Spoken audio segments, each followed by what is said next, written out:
Brown is only 12 years old when her older cousin Jerry Lee shakes up her life. We were all mesmerized. You knew something great was coming out of this. And he rocks the rest of the world. Goodness gracious, great balls of fire! It's the birth of rock and roll and the beginning of a roller coaster for Myra. Jerry would kiss me. I mean, it was nice, but I was confused. I think Jerry Lee was a predator, and Myra was an easy mark for him. Jerry was so possessive of me, he did not want me to look another man in the eye. She had a terrible temper, and then you combine it with amphetamines and booze, it's like pouring lighter fuel on a fire. When the good times came back for Jerry's career, things went to hell quickly. And I cried all the way there because I wanted to stay with my mama. It's 1949, and Myra Brown is saying goodbye to her extended family in rural Louisiana. My daddy got a job as a lineman in Memphis.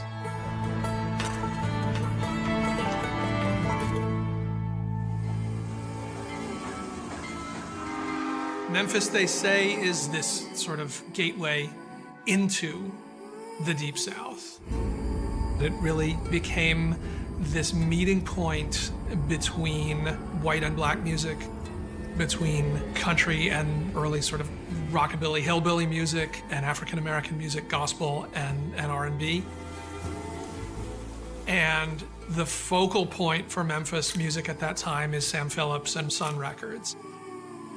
Myra's dad, J.W., is a bass player, and he's quick to discover that Memphis is an epicenter for a new kind of music, rock and roll.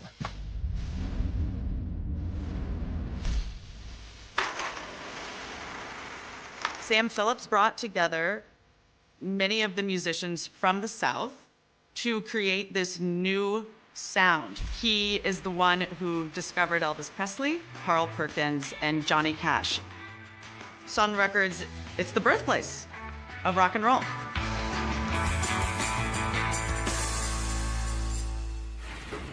When J.W. suffers a serious electrical accident at work, he gets a large settlement. It's the catalyst for a career change. My daddy said, I'm gonna go to Louisiana and find my cousin Jerry and see if he'll come to Memphis and we'll put together a band. He said, I've heard how great he is on the piano, how talented he is. Only 21 years old, Jerry Lee Lewis has already been married twice. The first time when he was 16. In the South, people got married young, that they started having kids really young, and that then they had a lot of them. That's the story of the Lewis family. Jerry Lee now lives with his second wife, Jane, in Faraday, Louisiana. Daddy found Jerry working at a little dive called the Wagon Wheel. Daddy went over and introduced himself and said, I would like for you to stay at my house as my guest. I'll take you to Sun Record, introduce you to Sam Phillips, and let's see about getting a contract. The phone rings, and I'm this 12-year-old kid. The man says, can I speak to J.W.? I need to get directions to your house. Jerry came in, and he was wearing a red plaid shirt.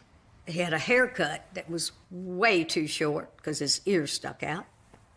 And he just looked like nothing special. But then he started playing the piano and immediately got my attention. It was like we were all mesmerized because he was just so good on the piano. My opinion changed drastically of him. His haircut didn't matter anymore. I was 3 years old when he moved into our house. They practiced in the living room for a while, and his hands were so fast, it was just like they were in double motion. It was like he had four hands. It was just hard to believe that he could play it like that. And the man was a great musician. Then Daddy took Jerry to Sun Records and had him audition. And that's how it all began. His first record was End of the Road and Crazy Arms. One day in the studio, my daddy said to him, Jerry play that shaking song. Because when they were traveling and doing shows, Jerry would do that song and the audience would just react like crazy. And that was a whole lot of shaking. And the first time Sam heard it, it was like, this is it, you know? Myra has just turned 13 when her dad and Jerry fly to New York with their band to make their debut on live national television. Mom and I were at home watching television, and you knew something great was coming out of this. Come on over, baby. Whole lot of shaking going on. And I guess seeing him on Steve Allen's show, he rose in my mind, you know, to a higher level. It is safe to say that the overwhelming majority of the network TV viewing audience would never have seen anything like Jerry Lee Lewis before in their lives. Oh, shake, baby. You can shake one time for me. And for a young girl growing up in the South, just the notion that you would know somebody who would be on television was almost beyond imagination. I was 13 years old. He became a little god in my mind and in a lot of people's mind at that time. And a whole lot of shaking hit. They went up to $10,000 a show. Now this is in the 50s, that's a lot of money. Clearly, Steve Allen got a kick out of him. Very soon after, he booked him to come back on. Mr. Commotion himself, Jerry Lee Lewis. There he is. So to get a second bite at that apple, national television, that was a big deal. Goodness gracious, great balls of fire. As Jerry's fame skyrockets, his marriage falls apart. He knew what time school let out, and he would go up there. He'd say, hey, you want to go get some ice cream? And he always knew I wanted to go get ice cream. Jerry and I, we would go to a movie after dinner or something like that. I thought he was being nice to a kid. I thought it was that kind of thing. You know, like pat the kid on top of the head or something. I was idolizing Jerry and looking up to him and thinking he's this great big star. What I didn't know was that he was falling in love with me. Myra's parents had no idea that Jerry Lee was wooing their daughter. They knew the two had fun together, they knew they were friends, but it truly didn't occur to them that this older man would try to have a relationship with their child. You know, after supper or something, we'd drive up to the A&W or whatever it is. And Jerry would kiss me. At first, I didn't know what to think about that. I mean, it was nice, but I was confused. I was like, I'm 13 years old. So it really messes with your mind. You don't understand what's going on, but you don't want it to stop either because it was you liked it. But that's how our relationship was. Jerry never asked Myra to get married, per se. He got the marriage license by taking this older friend, I think she was in her 20s as well, to the courthouse and having her sign Myra's name to the license. Nobody questioned it. Apparently, they didn't ask for ID back in those days. And Jerry came back home. He said, come outside, I'm gonna show you something. So he pulled this paper out, and I looked at it, and it said, marriage license. And I looked at it, and I said, you mean we're married? And he said, no.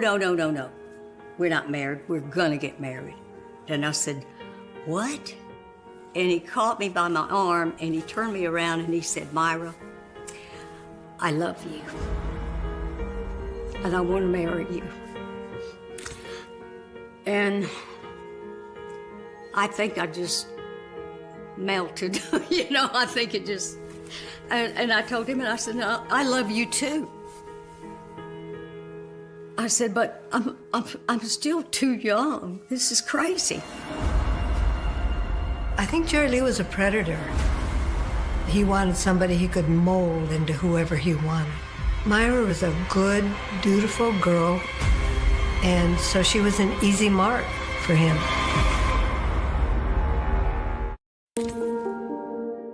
December 12th, 1957 marks a crazy new chapter in 13-year-old Myra Brown's life. We were having supper. Jerry said, Myra, you want to go to a movie? I said, yeah, sure. We got in the car, and Jerry headed toward Mississippi. And I'm going, is there a movie theater out this way? And he said, no, we're going to get married. He had found this pastor or whoever it was that was going to marry us.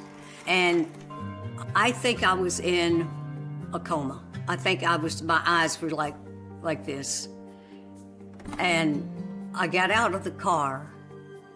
I had on the red dress that I wore to school that day. And we walked in this little chapel. I don't remember getting married, but I know it happened.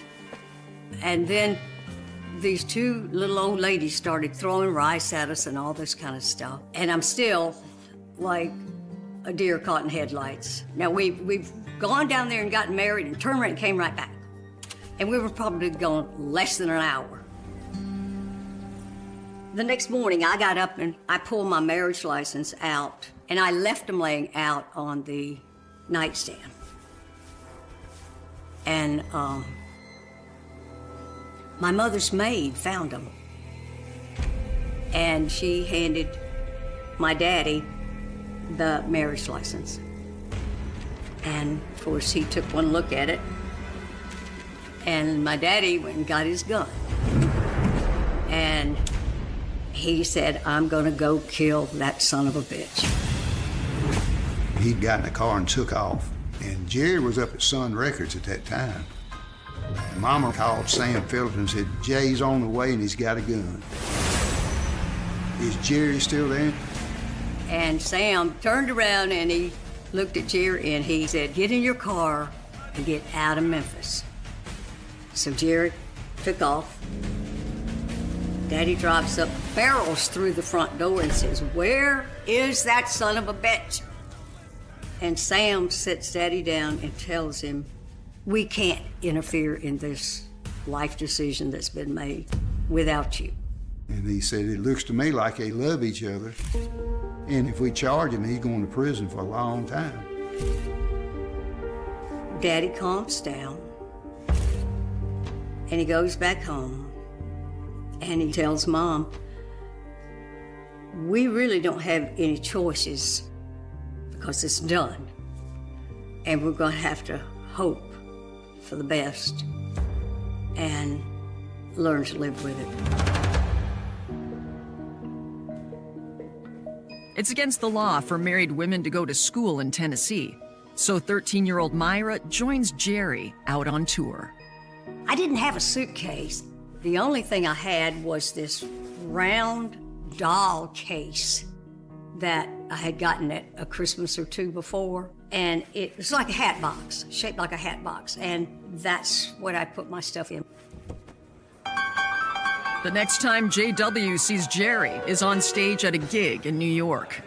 Jerry goes over to Daddy and he says, I love Myra, I'll take care of her. Music starts playing, and it's accepted, it's forgotten. We went out and bought a little house. Actually, we bought the first house that had a for sale sign on it because we needed a house right away. I learned how to cook and learned how to vacuum. I had to become the adult. Jerry did two things. He played music and he loved me. He came home, he brought all the money to me, dumped it in my lap. I mean, it was a cash business. And Myra was in charge of taking the bags full of cash from his live performances to the bank.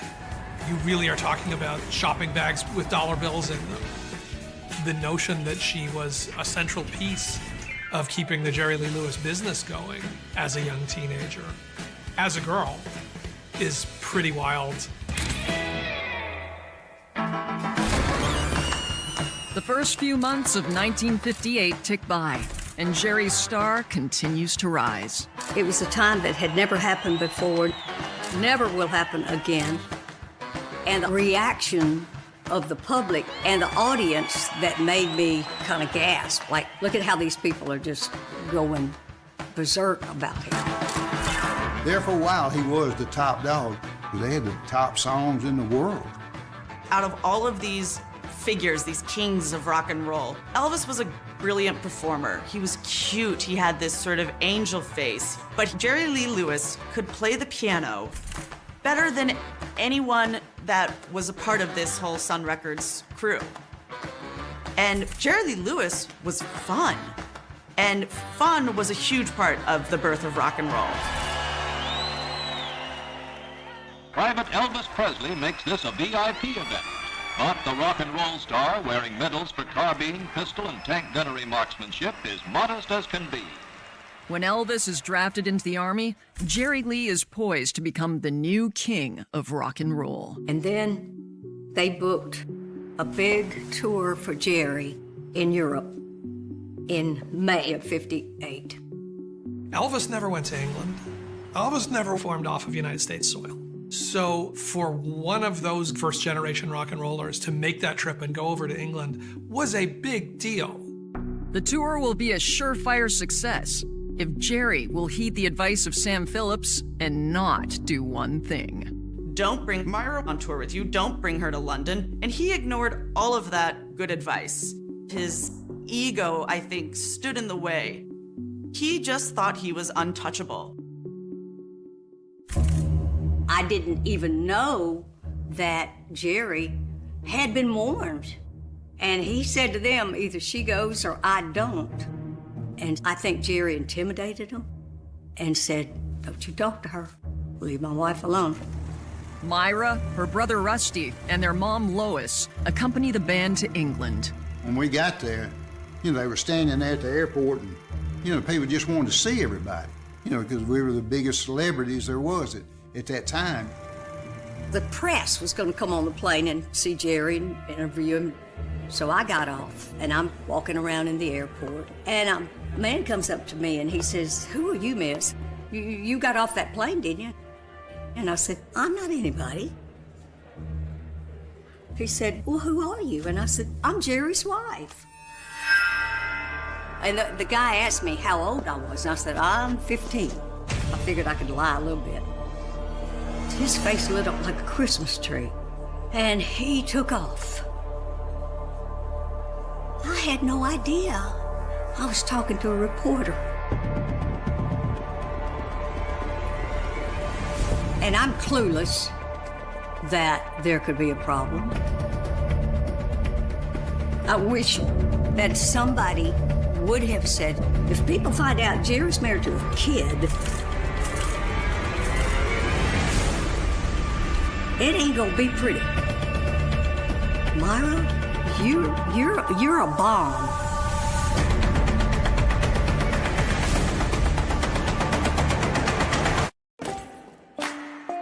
It's May 1958, and the news of 13-year-old Myra Lewis's marriage to Jerry Lee is about to erupt in the British press. Initially, Jerry's British fans give him a warm reception. They were at the airport. They were out in the streets. They were in the lobby.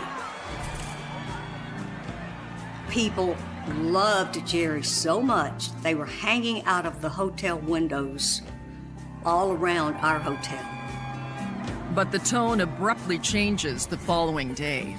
The reporter followed up, figured out Myra was 13, figured out she was his cousin, and that Jerry Lee Lewis wasn't actually even divorced from his second wife. Yeah, this was a bombshell. The next morning, the news media said Jerry Lee Lewis is here with his child bride, Myra.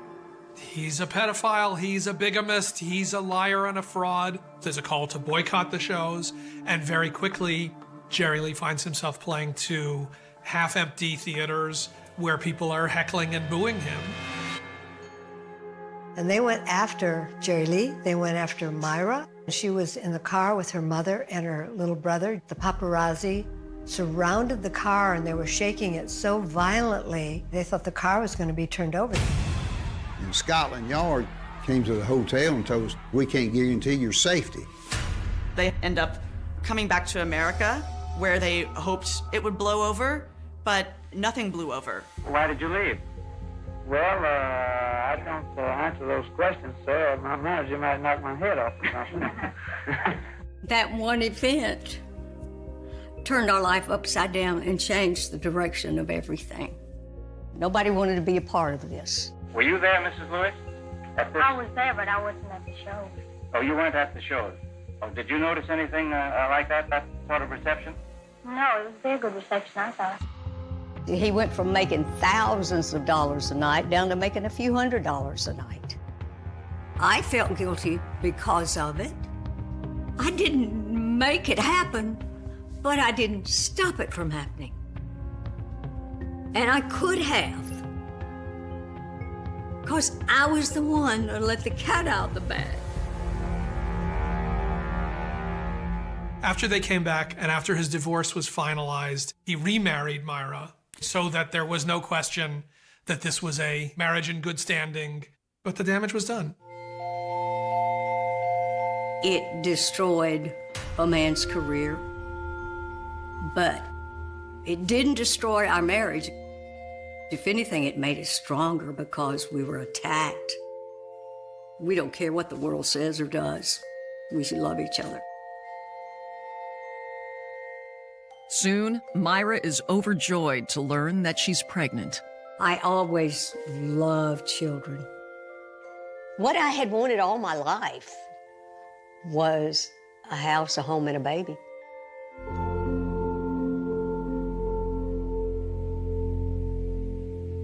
But a few months into her pregnancy, Myra is forced to leave her home. Jerry wasn't having the income that he had, and he was the sole supporter of his mother, father, and 2 sisters. So my house got shut down, not theirs. And I had to go live with them in Faraday, Louisiana. It was not comfortable because they resented the fact that Jerry married me. It was not a fun situation to live in the house with those people. One day, Jerry walked into the room and he reached down and he picked up my typewriter and he held it above his head like he was gonna slam it down on me. And I looked up at him and it's like, what happened? And he threw it on the floor. And he said, one of his sisters, Linda Gale, told me that she was with you the other day and y'all were driving down the road and you were smoking a cigarette and flirting with a sailor.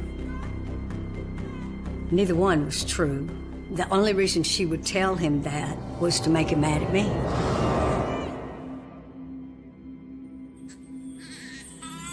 But all is forgiven when Myra gives birth to a baby boy on February 27th, 1959.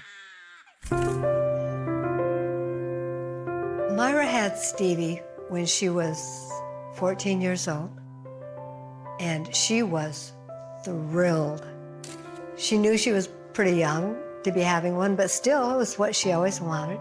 Oh, he was precious. He was a sweet baby. He was a smart baby. Jerry wanted to name him after Steve Allen for giving him his first break on nationwide television. Myra is over the moon when they move back to Memphis, and her mom, dad, and brother get to meet her baby boy. It was great because it was like I had a little brother, you know, because I was with him all the time. And, you know, and she was a great mama.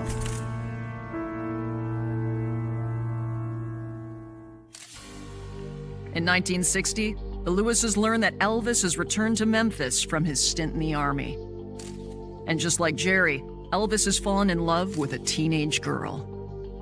Elvis Presley was in love with Priscilla when he was 24 and she was 14. Luckily for him, he had Jerry Lee Lewis's example. Clearly, Elvis's team learned from the disaster of Jerry Lee and Myra and entered into the relationship with Priscilla in a very different way. Waited much longer on the marriage. Priscilla Presley was beautiful and glamorous and did her hair and her makeup and was in the public eye. Jerry Lee didn't want Myra to be anything like Priscilla Presley. Myra was only to belong to him. He didn't want other men to be attracted to Myra in any way. Jerry Lee wanted Myra to be invisible. I couldn't wear shorts. We had a swimming pool, and he didn't want me going swimming when there was other men out there. It was so uncalled for. Only 17 years old, Myra submits to Jerry's demands and embraces her role as wife and mother. But nothing prepares her for what happens on Easter Sunday, 1962. Myra was at home with her 3-year-old son, Stevie, her father-in-law, Elmo, and Jerry's uncle, George, and she was going to cook dinner. And she was asking Elmo what he wanted, and he was listing some things and said, well, we better go inside and make a list. So she asked Uncle George, would you watch Stevie? And he said, sure. And so she and Elmo went inside, and she wrote a grocery list. They went back outside. And Uncle George was there, and Stevie wasn't. And I said, Uncle George, where'd Stevie go? He said, he went in the house with you. Well, didn't he go in the house with you? I ran in the house and I looked for him. And I came back out. There was this, he'd been playing with a hose. And he'd been pulling it. And I followed the hose around the house. And I looked, and the hose was in the swimming pool. And the water was rippling. And I started screaming. Myra Lewis is 17 years old when her 3-year-old son drowns in a tragic accident. Myra remembers almost nothing between the incident at the pool and the funeral. What she remembers is Jerry Lee picking her up off of Stevie's grave. She was lying on his grave and wouldn't leave because she wouldn't leave her child alone. I was so heartbroken over losing Stevie. I mean, it was the most God's awful thing could happen to any human on this earth. There were times when she didn't want to go on. She didn't know if she could live without her baby, without her child. And then she got pregnant again. And it was with the birth of Phoebe that she realized she had to stay alive. She just unbroke my heart. You know, she made me proud and happy to have a child again in my arms that I could hold and kiss, and gave me back something that I had lost. It was a welcoming, wonderful thing that happened. In 1964, the Beatles conquer America and transform the sound of rock and roll. By this time, unable to repeat his success on the charts, Jerry Lee has left Sun Records. At home, he becomes increasingly controlling. No matter what she did to try to please him, it was never enough. Nothing was ever good enough. It ripped my self-esteem away from me. One night, Jerry was coming home, but I didn't know he was coming home that night. He said, I'm hungry, you got to fix me something to eat. Okay. When a neighbor had made some spaghetti sauce for me, and I walked by him and he said, this don't taste like your spaghetti. And I said, Bonnie made it and gave it to me. And he said, what? And he picked his tray up and threw it at me. Jerry's bad behavior continues, even when he starts making a comeback in a new genre in the 1960s. We're gonna play this old piano after I'm not here. He never returns as a rock and roll star, but eventually moves into a much more straight-ahead country style. When country music kind of became outlaw country and was more sort of open to rebellious figures, they welcomed Jerry Lee Lewis. I started playing with him a lot and then went full time with him later on, you know, after I got out of high school. When Another Place, Another Time shoots up the country charts in 1968, Jerry's career is on the ascent. Jerry went from a little bit of success to more success to really being one of the most successful recording artists in the country music community by sort of the end of the 60s. Jerry's second chance at fame is not enough to right his failing marriage. When the good times came back for Jerry's career, things went to hell quickly. Jerry would turn into Jekyll and Hyde. Mid-afternoon, when Jerry was gone and going to play a show that night, I'd talk to him. And he'd say things like, "Hey, babe, what you doing?" Da-da-da-da-da. We'd just chit-chat, you know, normal. After the show, I could get a phone call from him. "Who the hell do you think you are telling me that I shouldn't drink liquor or something like this?" The next morning, Jerry would wake up and call me and say, "Hey, babe, what you doing?" Jekyll and Hyde. Jerry Lee, while he was on the road, began taking drugs, and Myra noticed a drastic difference in him. He would just be totally out of control, accusing her of cheating on him while he was out of town, which was totally not Myra. He had no evidence whatsoever. He was just high on drugs. I would imagine Myra feeling completely overwhelmed and confused. These were prescription pills, you know, they were sort of like performance enhancers. They were marketed from doctors. There wasn't the knowledge that we have today. He became a raw nerve, yelling, screaming. I mean, Jerry Lee Lewis had a terrible temper and a lot of conflict, but you take all of that and then you combine it with amphetamines and booze and sleeplessness, it's like pouring lighter fuel on a fire. Yeah, he slapped me. Yeah, he did. That's what he would do to people. He'd slap them in the face. But when he slapped me, I would end up on the floor because the force was too hard. Then, 12 years into her marriage, Myra gets a phone call that will ultimately destroy the relationship. Jerry Lee has been living a double life. I just fell apart. I couldn't take another day of it.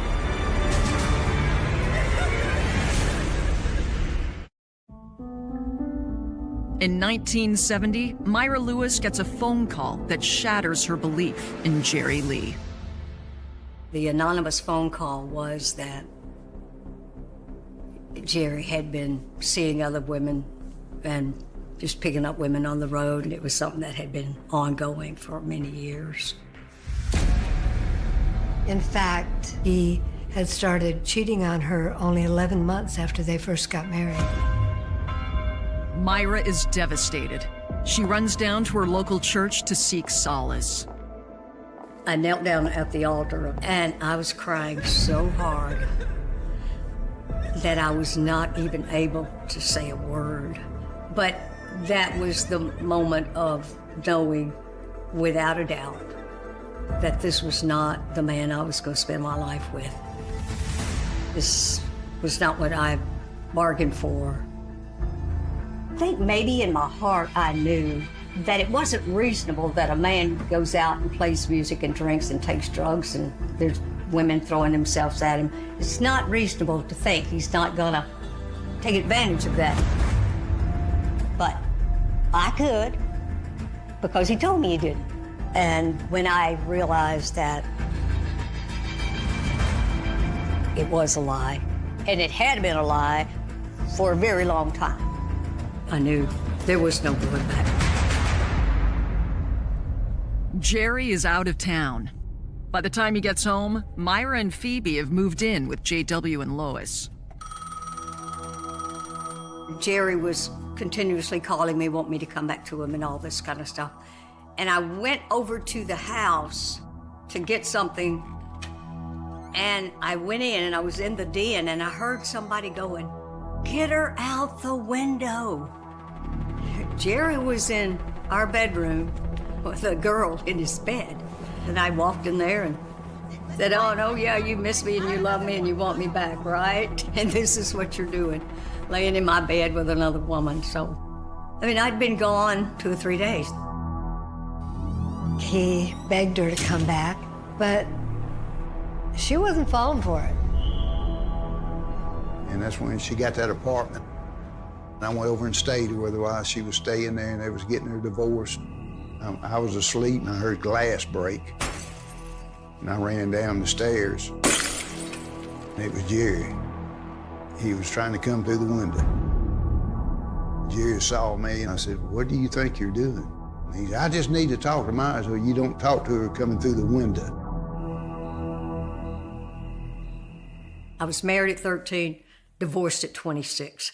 Half of my life was spent with Jerry. The leaving, of course, was hard. She had no education. She wasn't going to have any money because Jerry Lee didn't manage money well, and whatever they had it was spent whenever he made it. She did get some child support as long as she would go beg for it. Jerry did see Phoebe on a regular basis. Myra always felt absolutely certain that keeping that relationship between the father and daughter was an important thing to do. Myra relocates to Atlanta, Georgia. But as she starts to rebuild her life, Jerry's starts to unravel. He's arrested for driving under the influence several times. I was taking a lot of pills at the time, you know. Nobody had mentioned it to me. I said anything about it, and I didn't know that I was in that bad a shape.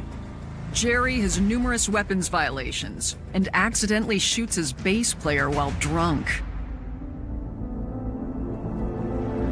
So just a couple of months after shooting his bass player, Jerry Lee shows up, drunk and belligerent at Graceland, smashes his car into the front gates. He's yelling for Elvis to come down and pulls out his gun and starts firing that. And then is hauled in and arrested for that. That was the next example of chaos. That was kind of around the same time when I decided to go into real estate. I'm here by myself. I've got a child to raise. What do I want to do? She went back to school, got her GED. She then got her real estate license and eventually her broker's license. Myra was very successful in real estate in Atlanta, Georgia. I was in the President's Club every year. I was a $1 million producer, and I loved every second of it. She worked for Richard Williams. She was an agent in his firm. He was a divorced man, and she admired him immensely. And after 4 years, one day, he asked her to lunch, and the sparks flew, apparently, because they ended up getting married. Richard Williams and I were married on June 1984. He's a gentleman. He's kind. He'll do anything in the world for me. He vacuums. I have somebody I can take care of and somebody that I know is going to take care of me. And it took a long time to get to it all, but it's been what I want. After Myra's marriage to Richard, most news of Jerry continues to be troubling. There are a series of marriages, many of which just end in terrible and tragic or suspect circumstances. One wife dies under very sketchy circumstances that, as reporters investigate, point toward his guilt and culpability in her death. And none of this is ever, in any serious way, investigated or explored by the authorities. Really, sincerely, I would like to say one more time what a great honor it is to be back in London, England. I feel like this is home to me, you know. Well, this is where I first come over and I brought my little 13-year-old cousin with me. Remember that? He was widely celebrated. He was inducted in the Rock and Roll Hall of Fame in the first class. Jerry Lee also was very distinct within that first generation of rock and roll. First of all, he stayed alive longer than the rest of them, but Jerry Lee Lewis was also in a class of his own when it came to bad behavior. But then what's behind that is this remarkable woman who took something from that, who took something beyond just being scarred by it and, you know, was able to turn her life into something else. I mean, there's been so many blessings and so many good things and so much good spread through our life that you got to focus on that. I'm happy with myself right now. I'm happy with what I've got. I've learned some tremendous lessons about life. And if I had to do it all over again, I'd probably do it all over again. The cabin had been abandoned for 34 years. No electricity, no running water, no footprints leading to the door, no sign that anyone had stepped inside since the summer of 1989. At least, that was what everyone believed. But when investigators opened the rusted lock and pushed the wooden door into the darkness, they found something waiting inside, something that survived decades of heat, storms, and silence. A single photograph, a handwritten note, and a final clue that would reopen one of Louisiana's most haunting cold cases. For years, the people of Blackwater Parish believed they knew what happened to 19-year-old Emily Carter. They believed she disappeared without a trace. They believed the swamp took her. They believed the truth had vanished with her. But inside that forgotten cabin hidden deep in the Louisiana wilderness, investigators discovered a secret someone had spent decades trying to bury. A secret that would expose betrayal. A secret that would force an entire community to question everything they thought they knew. Because sometimes a cold case does not stay frozen forever. Sometimes the past waits. And sometimes all it takes is one forgotten room, one piece of evidence, one final clue to bring everything back. The story began on a humid August night in 1989, the kind of night Louisiana was known for. Heavy air, dark skies, the sound of insects filling the distance. Blackwater Parish was a small community surrounded by thick forests, narrow roads, and endless stretches of wetlands. A place where everyone knew everyone. A place where rumors travel faster than official information. And on August 17th, 1989, one rumor spread faster than anything before. Emily Carter was missing. Emily was not someone people expected to disappear. She grew up in Blackwater Parish. She worked part-time at a local diner. She helped her mother after school. Neighbors described her as quiet but determined. The kind of person who remembered birthdays. The kind of person who stopped to help strangers. At 19 years old, she had plans. She wanted to leave Louisiana someday. She wanted to study photography. She wanted to see places beyond the small town where she had spent her entire life. But on that August evening, those plans ended. The last confirmed sighting of Emily came at 9:42 p.m. A customer at the diner remembered seeing her leave after finishing her shift. She walked toward the parking lot. She carried her camera bag. She waved goodbye to a co-worker. Then she disappeared. Her car was found less than 2 miles away near an old dirt road leading into the forest. The driver's door was unlocked. Her keys were still inside. Her camera was missing and on the passenger seat. Police found a single piece of paper, a handwritten message, 3 words. She knows everything. Those words would become the center of the investigation because nobody knew who she was, and nobody knew what Emily had discovered. The first days of the investigation were chaotic. Police searched the surrounding woods. Volunteers walked through the swamp.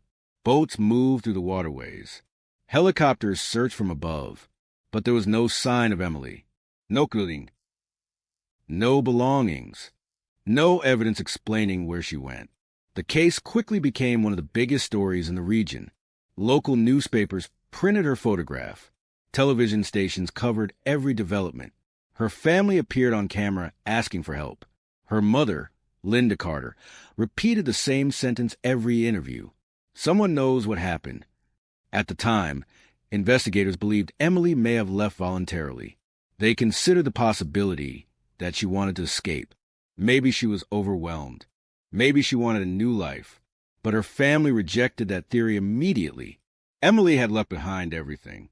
Her wallet, her identification, her favorite jacket, the camera she carried everywhere. Something had happened. Something forced her to disappear.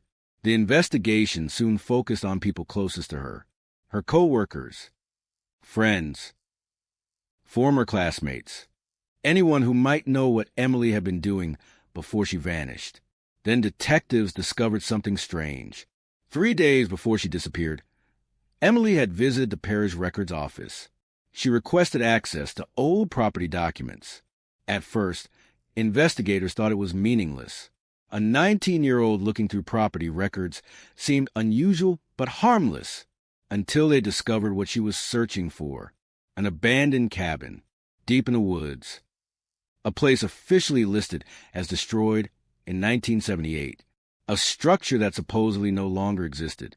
But Emily had found something. A property map showing the cabin was still standing, and someone had been using it. The name attached to the property shocked investigators. The cabin had once belonged to Thomas Bell, a local businessman who disappeared in 1974. His disappearance was never solved. No body, no suspects, no explanation. The case eventually went cold, but Emily had reopened the records. Why? What did she find connected to a missing man from 15 years earlier? Investigators searched the cabin location immediately, but they were too late. The area was enormous. The forest was dense. The weather changed quickly. After weeks of searching, they found nothing. The trail went cold, then colder. Months passed, then years. Emily Carter became another name in a growing list of unsolved disappearances. The town slowly moved on. The newspapers stopped printing updates. The investigators changed assignments. The evidence sat untouched in storage. But one person never stopped looking: Detective Marcus Reed.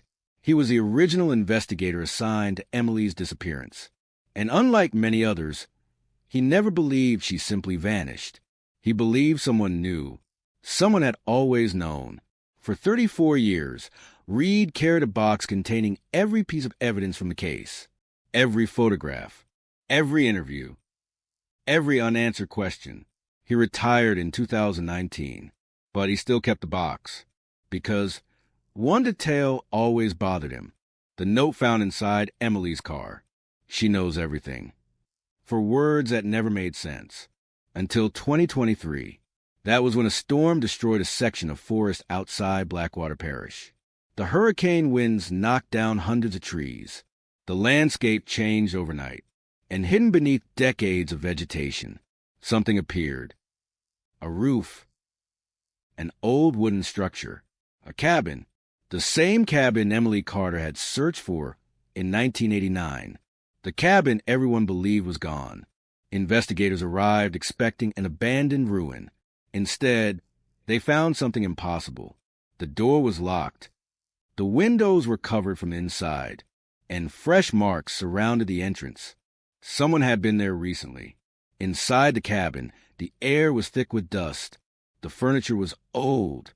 The walls were damaged, but everything looked strangely preserved, almost as if someone had left in a hurry. On the table in the center of the room sat a small wooden box. Inside was a collection of photographs, letters, newspaper clippings, and one envelope. The envelope had a name written across the front, a name that made every investigator stop: Emily Carter. 34 years after her disappearance, the missing girl had left behind a message. And inside that abandoned cabin, the final clue was waiting. The envelope with Emily Carter's name written across the front had survived 34 years inside the abandoned cabin. No water damage, no insects, no falinging, almost as if someone had protected it, almost as if someone expected it to be found. Investigators photographed every inch of the cabin before touching anything. The discovery was immediately classified as a major breakthrough. For decades, the Carter case had been a mystery with no direction. Now, for the first time, investigators had something that connected directly to Emily, something she had left behind, something she wanted someone to find. The envelope was opened under controlled conditions. Inside was a single sheet of paper, Emily's handwriting. There was no doubt. The forensic examiner confirmed it within hours. The message was short, only 6 sentences. But those sentences changed the entire investigation. If you found this, it means they failed to erase everything. I know what happened to Thomas Bell. I know why people disappeared. The records were never lost. They were hidden. Trust no one in Blackwater. Detectives read the note repeatedly because one name stood out. Thomas Bell, the missing businessman from 1974, the man whose disappearance had been forgotten. Emily had not been investigating her own disappearance. She had been investigating another cold case, and somehow that investigation had led to her own disappearance. The discovery reopened old wounds in Blackwater Parish. Residents who had moved on suddenly began remembering details they had ignored decades earlier. A strange vehicle parked near the woods, late-night meetings near abandoned properties, people who suddenly left town, people who stopped asking questions. The cabin became the center of the investigation. Every object inside was analyzed, every fingerprint, every fiber, every piece of paper. And then investigators found something hidden beneath the floorboards, a metal container. Inside were dozens of documents, property records, photographs, personal letters, and police reports that had never been released. The documents belonged to Thomas Bell, the businessman who vanished in 1974. For nearly 50 years, everyone believed Bell disappeared because of financial problems. Rumors claimed he owed money. Some believed he ran away. Others believed he was involved in illegal activities. But the hidden files showed a different story. Thomas Bell had discovered something. Something connected to land ownership around Blackwater Parish. Something involving powerful local families. The records revealed that several properties near the swamp had changed ownership under suspicious circumstances. Land belonging to missing residents. Land belonging to families who left suddenly. Land transferred through companies that existed only on paper. And at the center of those transactions was one name, the Bellwood Development Group, a company created in 1973, the same year before Thomas Bell disappeared. Investigators searched the company's history. The company officially closed in 1976, but its records had been sealed, not destroyed. Sealed. The question was why. The answer came from one of the letters found inside the cabin, a letter written by Thomas Bell himself, dated July 1974, 1 month before he disappeared. They are not buying land. They are removing people. The letter continued. Everyone thinks the swamp is empty. They don't understand what is beneath it. The final line was damaged. Only a few words remained. The names are inside. The rest was missing. But Emily had found enough. She had followed the same trail. The investigation shifted. Emily was no longer viewed as a random victim. She was a witness, a person who discovered something someone desperately wanted hidden. Detectives searched Emily's old belongings again, this time with a different perspective. Her camera, her notebooks, her computer files, everything. And then they found something they had missed in 1989, a hidden folder on an old backup disk. The technology was outdated, but the files were recovered. Inside were photographs, not ordinary photographs. Surveillance images. Emily had been watching people. The images showed meetings, vehicles, buildings, and one location appeared repeatedly, a small church outside Blackwater. The same church where several families connected to the land disputes had attended for generations. Investigators studied the photographs. Then one image caught their attention. Emily had photographed a meeting behind the church. 4 people standing together. One was Thomas Bell. Impossible. Bell disappeared in 1974. The photograph was taken in 1989, 15 years after he vanished. The image created a new mystery. Was Thomas Bell alive? Had he been hiding? Or was someone using his name? The investigators compared the person in the photograph with older images. The facial structure matched. The height matched. The body shape matched. But there was one problem. The person in the photograph looked older, only 15 years older, exactly as he should have. Thomas Bell had not disappeared. He had been hidden. The discovery changed everything. The original Bell disappearance investigation had been wrong from the beginning. He was not a runaway. He was not a victim of financial problems. He had disappeared because someone needed him gone. But why? And why did Emily find him? The next breakthrough came from a hidden audio recorder found inside the cabin. The device was old. The tape was damaged. But investigators recovered several minutes of audio. A man's voice. Older. Weak. But recognizable. Thomas Bell.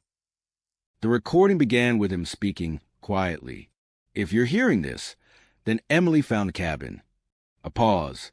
She was smarter than they expected. The investigators froze. Thomas Bell knew about Emily. He knew she was searching. The recording continued. I tried to warn her. I told her to stop. But she wanted the truth. Another pause. Then a sentence that sent shockwaves through the investigation. The people who took me in 1974 are the same people who came for Emily. The tape ended. But the damage was done.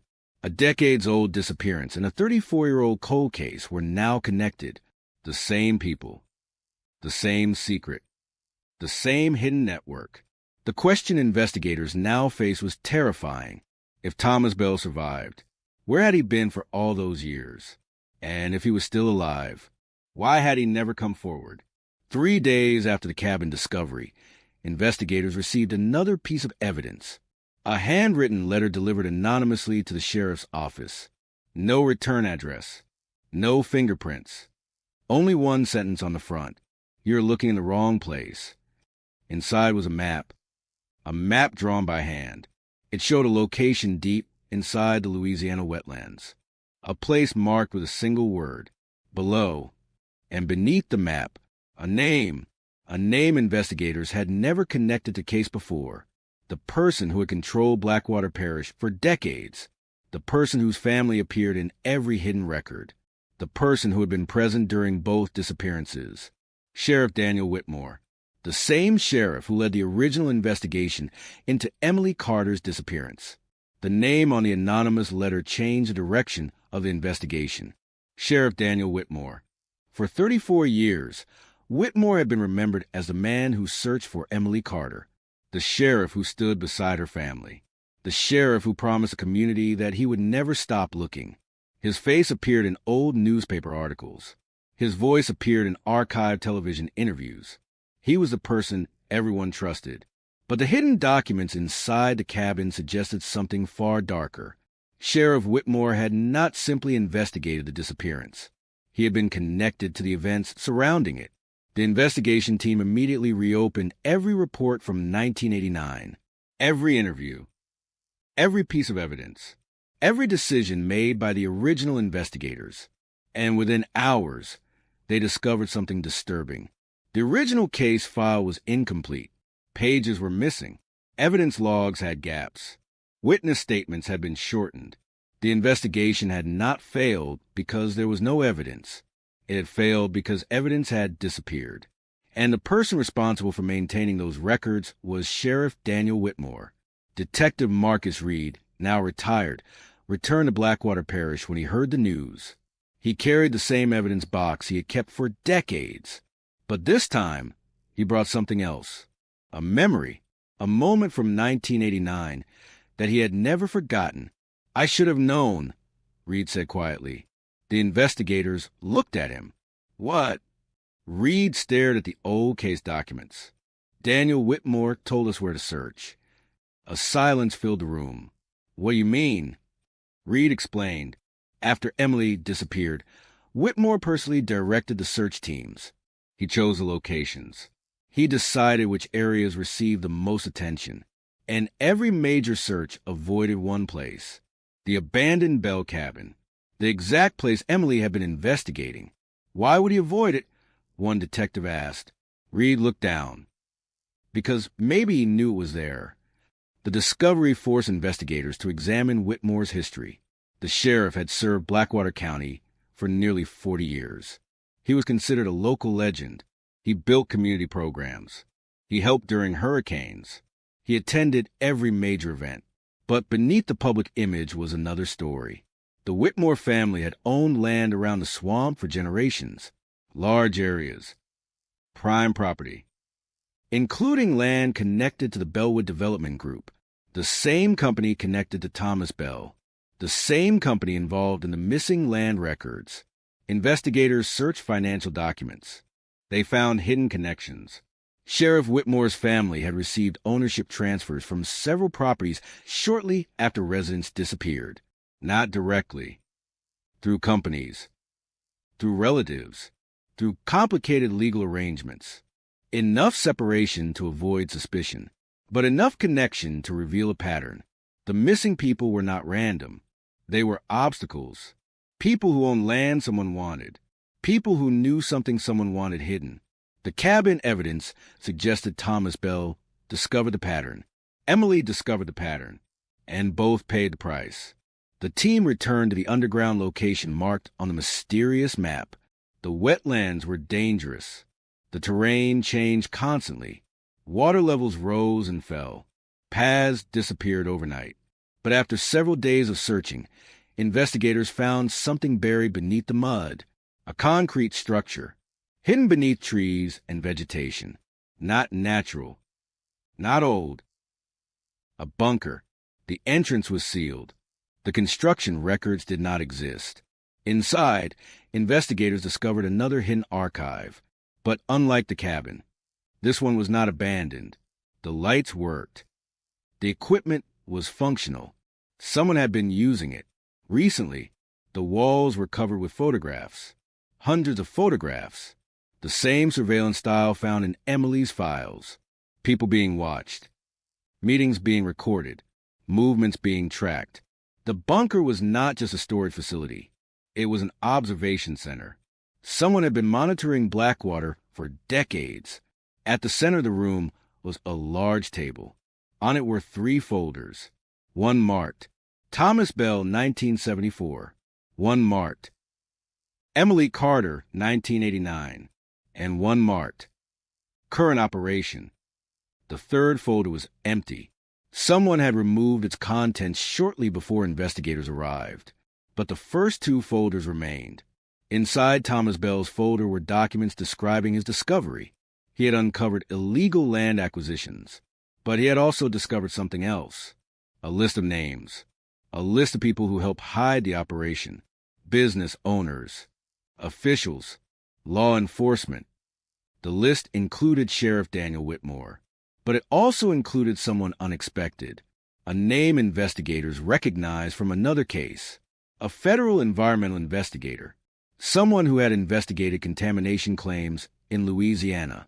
Someone who supposedly tried to expose corporate crimes. The same person who later disappeared in 1991. The case files had never been connected. Until now. The Blackwater investigation was expanding. This was not one crime. It was decades of crimes connected by the same people. Then investigators opened Emily's folder. Inside was her final investigation. Photographs, notes, a timeline, and a final message written only hours before she vanished. I know who Thomas Bell trusted. I know who helped him disappear. I know who is still watching. Below those words was a name partially covered by black ink. Someone had tried to erase it. Forensic specialists restored the damaged writing. The name appeared slowly, letter by letter. Everyone in the room became silent because the person Emily identified was not a stranger, not a criminal hiding in the shadows. It was someone she knew, someone she trusted, someone who had helped her investigation. The name was Detective Marcus Reed, the retired investigator who had spent 34 years searching for Emily Carter. Reed looked at the restored document. His face changed. Not anger. Not surprise. Fear. "I didn't write that," he whispered. Nobody answered, because the evidence suggested one terrifying possibility. Someone had manipulated the investigation from the beginning. Someone had created false trails. Someone had positioned people against each other. And for 34 years, everyone had been searching for Emily Carter, except the person who knew exactly where to look. The investigation team questioned Reed immediately. He did not deny knowing Thomas Bell. He did not deny knowing about the cabin, but he denied having anything to do with Emily's disappearance. Then he revealed something he had kept hidden since 1989, a secret he believed would destroy the case if exposed. The night Emily vanished, he received a phone call, a call from an unknown number. The voice on the other end gave him one warning: stop looking for the girl. Reed continued, "I thought it was a threat, but now I realize." He looked at the documents. It was a warning. The detectives asked, "Who called you?" Reed hesitated, then answered, a name nobody expected, a name that connected every piece of the mystery, a name that would reveal why Emily disappeared, why Thomas Bell vanished, and why the cabin remained hidden for decades. The voice on the phone belonged to Thomas Bell. The room went silent after Detective Marcus Reed spoke the name, Thomas Bell. For decades, everyone believed Thomas Bell was a missing man, a forgotten case, a name written on old paperwork and buried in dusty files. But according to Reed, Thomas Bell had been alive in 1989, alive enough to make a phone call, alive enough to warn an investigator, alive enough to know Emily Carter was searching for him. The impossible became the only explanation. Someone had been lying, and they had been lying for nearly 50 years. The investigators demanded answers from Reed. "Why didn't you tell anyone?" The retired detective looked down. "Because I didn't believe him." "You received a call from a missing person and didn't report it?" Reed remained silent.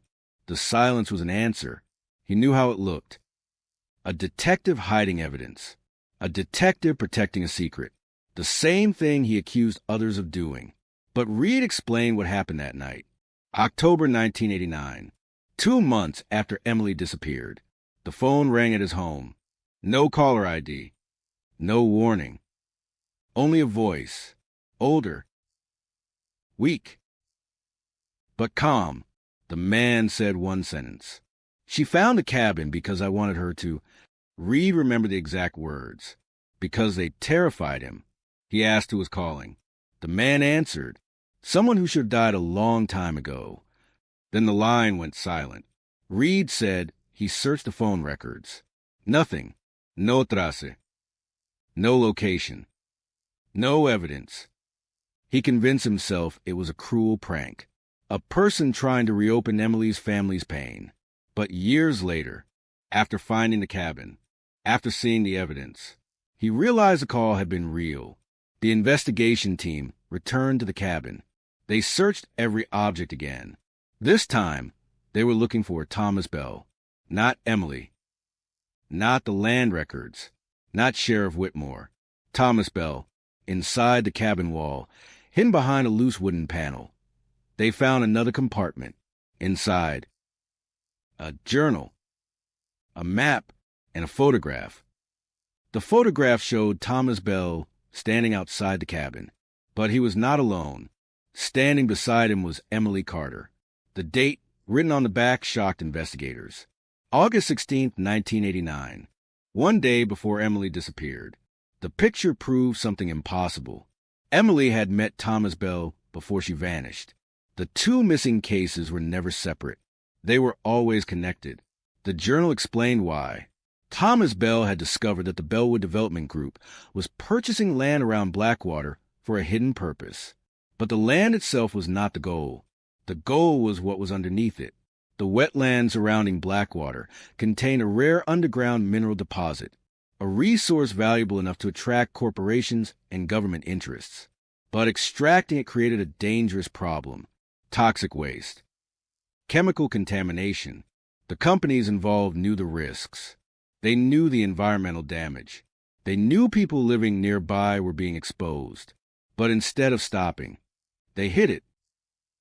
Thomas Bell discovered the operation when he noticed unusual land transfers. Families disappeared. Properties changed ownership. Records were altered. At first, he believed it was simple corruption.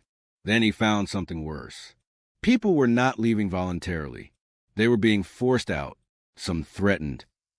Some paid. Some disappeared. Thomas started collecting evidence. He created copies. He stored documents. He contacted people he thought he could trust. One of those people was Detective Marcus Reed. Another was Emily Carter. The journal explained how they met. Emily had been working at the diner when Thomas Bell returned to Blackwater. He was older, living under another name, trying to remain invisible. But he noticed Emily because she asked questions. She listened. She noticed details other people ignored. Thomas believed she could help him reveal the truth, but he underestimated how far the people involved would go. The final pages of the journal became darker. Thomas wrote, "Emily knows now. She understands why they are afraid. She wants to expose everything. I told her the truth has a price." The next sentence was unfinished. The ink stopped. The page was torn.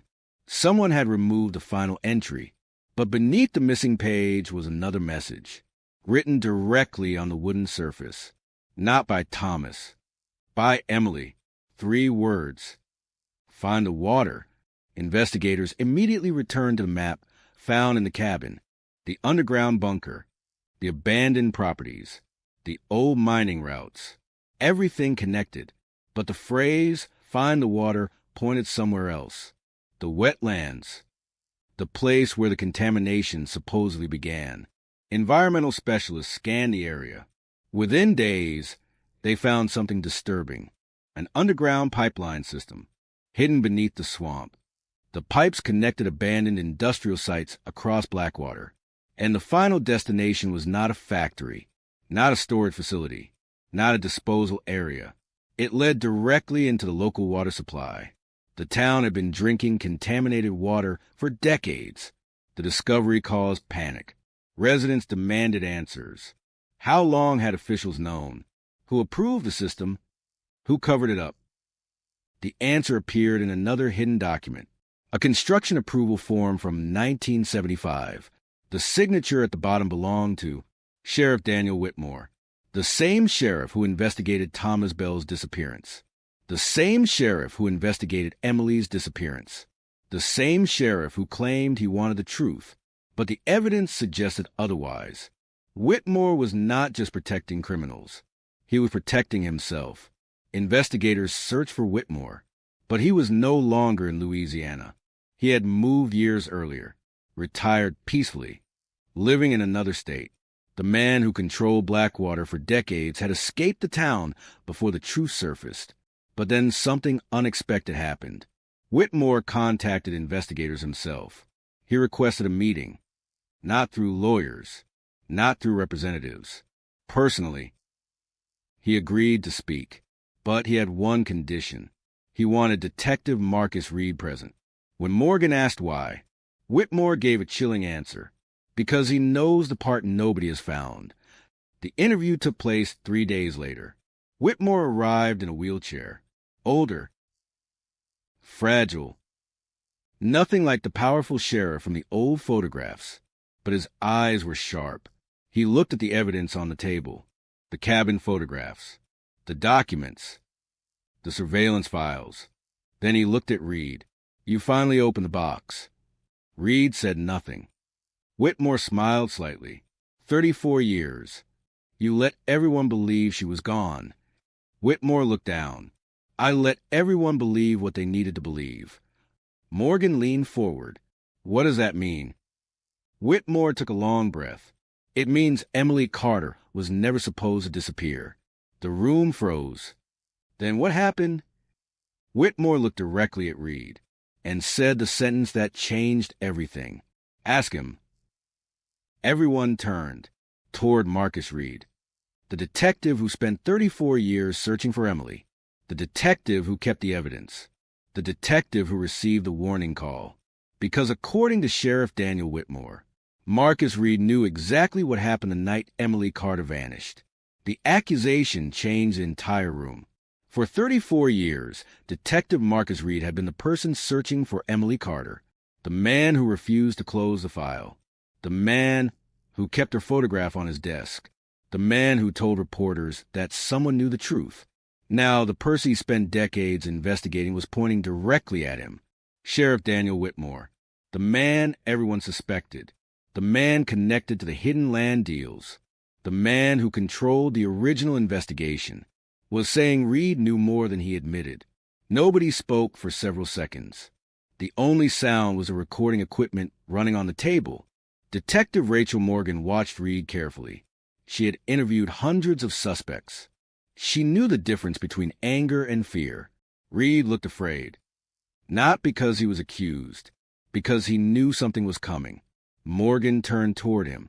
Is there something you haven't told us? Reed looked at the old sheriff, then at the photograph of Emily. Finally, he answered, Yes.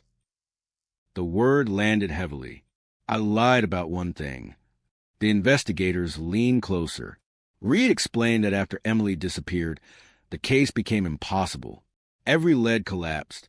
Every witness changed their story. Every piece of evidence seemed to point nowhere. But there was one thing that never appeared in the official report. The night Emily vanished, Reed found her camera. Not her car. Not her bag. Her camera. The camera she carried everywhere. The camera that everyone believed was missing. Morgan froze. Where was it? Reed looked away. At the cabin. The room went silent. The cabin. The same cabin discovered decades later. The same cabin where Emily's final message was found. Reed admitted he found the location 3 days after Emily disappeared. He followed a clue from one of her notebooks. He reached the cabin before anyone else. Inside, he found Emily's camera. And he found something else. A photograph. One that showed Emily standing with Thomas Bell. Alive. Together. Working on the investigation. Reed believed the discovery was too dangerous. Not because he wanted to hide the truth. Because he believed revealing it would get more people killed. Morgan's expression hardened. You made that decision alone? Reed nodded. I was wrong. The retired detective explained that at the time, he thought the people behind the operation were untouchable, powerful, connected. He believed the only way to protect Emily's family was to keep searching quietly. But the truth was more complicated. By hiding the evidence, he became part of the cover-up, the same thing he was trying to stop. Morgan asked a question everyone wanted answered. What happened to Emily after she met Thomas Bell? Reed looked at Whitmore. The old sheriff remained silent. Then Reed spoke. She wasn't taken from the cabin. She left. The investigators exchanged confused looks. Voluntarily? No. Reed shook his head. She left because someone warned her. The hidden files had revealed a pattern. People were not always forced away. Sometimes they were convinced to disappear, threatened, manipulated, trapped. Emily realized she had uncovered something bigger than a crime. She had uncovered a system, and she knew exposing it immediately would fail. So she made a decision. She disappeared on purpose, at least temporarily. She planned to gather enough evidence to destroy the operation, but someone discovered her plan. Someone she trusted. Someone close. Morgan looked at the evidence. Who? Reed hesitated, then answered, Thomas Bell. The room became confused. You're saying Thomas Bell betrayed her? Reed shook his head. No, he saved her. The explanation changed the entire case again. Thomas Bell knew Emily was being watched. He knew the people involved were becoming desperate, so he helped her disappear. The abandoned car, the missing camera, the mysterious note. All of it was designed to make everyone believe Emily was gone, because if the people hunting her believed she was dead, they would stop searching. But there was one problem. Thomas Bell underestimated one person, Sheriff Daniel Whitmore. Whitmore knew Emily was alive, because he knew the same network she was trying to expose. And according to Reed, Whitmore was the reason Emily never returned. The old sheriff finally spoke. That isn't true. Everyone turned toward him. Whitmore looked exhausted. Thomas Bell made mistakes.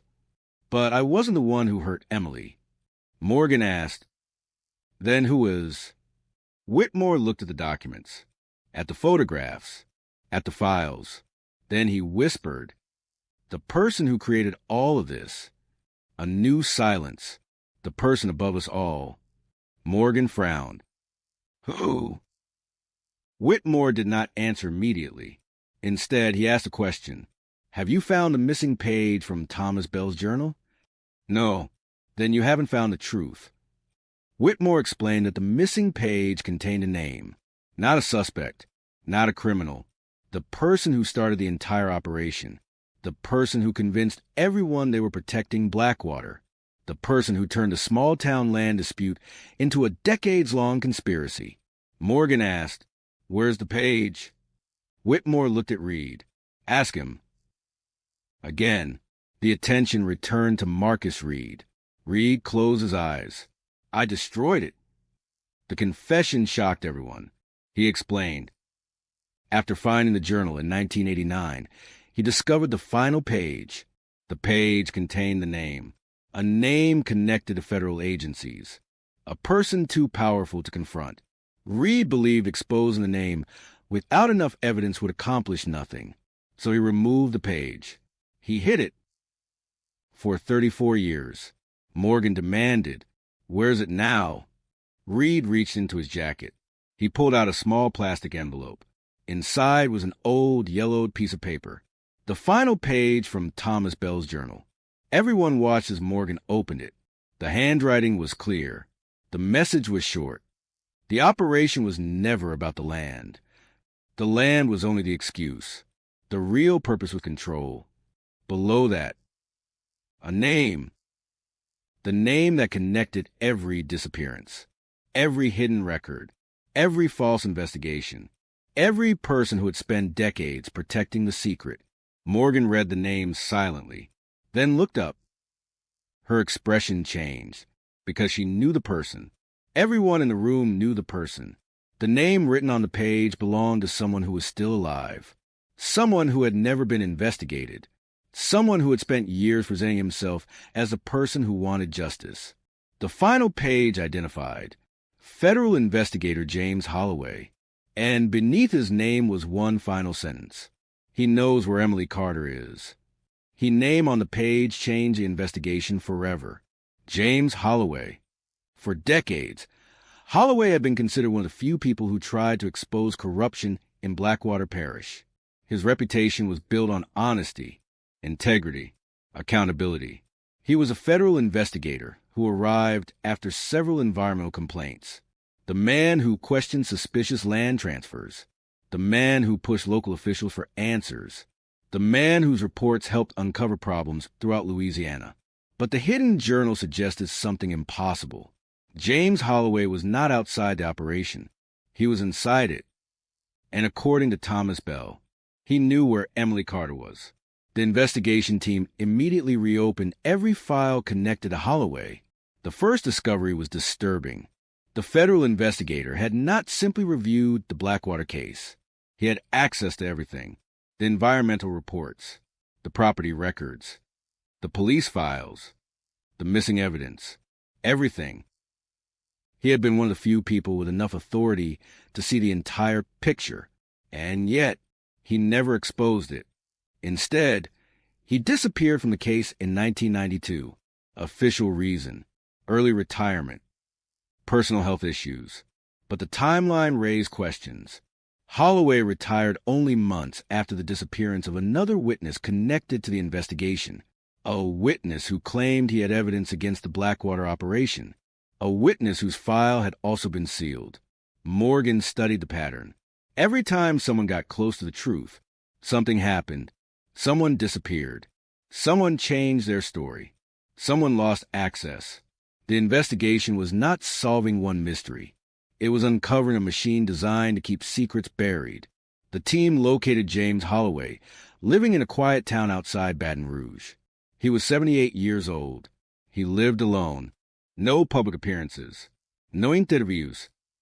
No contact with former colleagues. When investigators arrived at his home, they expected resistance. Instead, Holloway opened the door before they knocked, as if he knew they were coming. He looked at Morgan, then at the folder in her hand, the folder containing Thomas Bell's final page. "You found the cabin." Morgan did not answer. Holloway smiled faintly. "I wondered how long it would take." Inside the house, investigators noticed something unusual. The walls were covered with photographs. Not family photographs. Investigation photographs. Blackwater Parish. The swamp. The old properties. The people involved. Holloway had continued watching the case for decades. Morgan pointed toward the photographs. "You never stopped." Holloway looked at them. "No." "Why?" He answered quietly. "Because I was waiting for someone brave enough to finish what we started." The statement confused everyone. "We." Holloway sat down. Then he told the story of Blackwater, a story that was different from what anyone expected. He admitted he knew about the underground operation. He admitted he knew about the hidden files. But he claimed he was not the person controlling it. He was trying to expose it. The problem was, he failed. In the 1970s, when Thomas Bell first discovered the operation, Holloway was assigned to investigate environmental complaints. At first, he thought it was illegal dumping, a corporate crime, a case that could be solved with enough evidence. Then he discovered the truth. The operation was protected by people inside the system, law enforcement, politicians, business leaders, people who could make investigations disappear. Holloway realized a normal investigation would never work, so he created a backup plan. He collected evidence secretly. He worked with Thomas Bell. He worked with people inside Blackwater who wanted the truth exposed. One of those people was Marcus Reed. Another was Emily Carter. The question remained, if Holloway was helping them, why did Thomas Bell write his name as the person who knew where Emily was? Holloway explained, because Emily was not hiding from criminals. She was hiding from everyone, even the people trying to help her. After Emily discovered the full operation, she realized something terrifying. There was no guarantee that anyone on her side was safe. The network was too large, too connected, too powerful. So Thomas Bell created a final plan, a plan involving Emily disappearing, a plan where only a few people knew the truth. Holloway said he was not supposed to know, but he discovered it later. "Where is she?" Morgan asked. Holloway looked at the floor. "I don't know." Nobody believed him, but then he explained. After Emily disappeared, Thomas Bell sent him one message. Only one. A location. A set of coordinates. Holloway went there, but Emily was already gone. She left behind one thing. A letter. Morgan asked, "What did it say?" Holloway looked toward an old locked drawer. He stood slowly, opened it. Inside was an envelope. The paper was aged. The name written on the front was clear. Rachel Morgan. The room became silent. The letter had been waiting decades for the investigator, who would finally reopen the case. Morgan opened it carefully. Emily's handwriting appeared. "If you are reading this, then the people who buried the truth failed. I don't know who you can trust. I learned that trust is the most dangerous thing in Blackwater." Morgan continued reading. "Thomas helped me disappear. Marcus tried to protect me. James tried to expose the truth. But none of us understood the final piece." The letter continued. The operation did not survive because of powerful people. It survived because ordinary people protected it. That sentence changed the investigation, because the conspiracy was not only about officials. It was about the entire community. People who knew something, people who stayed silent, people who looked away. Emily explained that after discovering the truth, she followed the money, the land, the documents, the names. But the deeper she went, the more she realized the operation had become part of Blackwater itself. The town depended on the secret, jobs, money, influence. People were afraid that exposing the truth would destroy everything, so they protected the lie. The final paragraph of Emily's letter contained the clue investigators had been searching for. The truth is not hidden underground. It is hidden in plain sight. Find the person who benefited after everyone else lost everything. Morgan read the sentence again. Who benefited? Who gained the most from the disappearances? The answer seemed obvious. The landowners, the companies, the officials. But the record showed something unexpected. After every disappearance, after every property transfer, after every suspicious event, not through companies, not through relatives, directly, the same name appeared again and again, a name investigators had overlooked because it seemed impossible, because the person was considered a victim, not a suspect. The person was Thomas Bell.